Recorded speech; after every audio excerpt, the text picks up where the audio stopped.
утра я уже летаю, частично в Москве. Но пока я здесь на выставке и на фоне этих красивых визуальных пейзажей, еще вам сказать эту вещь, что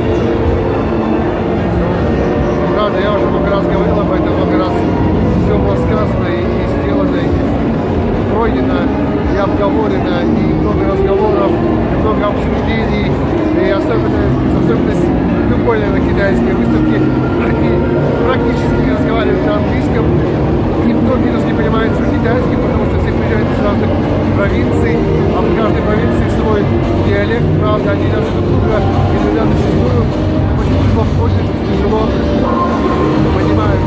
Но от этого впечатления не теряется. Впечатление громадные, кайфовое. Ребята, я предлагаю всем каждый год приезжать сюда в Гуанчжоу на эту прекрасную выставку.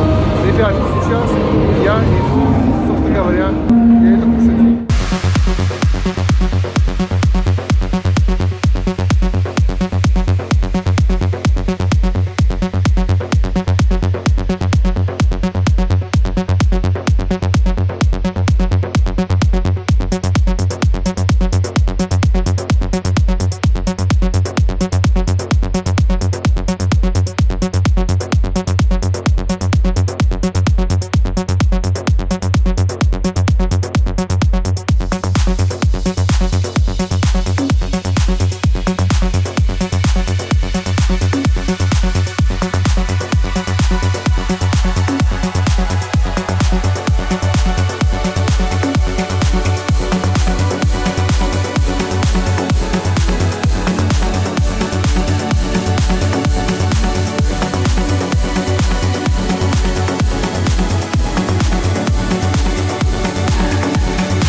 Посмотрите, какой толщины уже делают профессиональные колонки.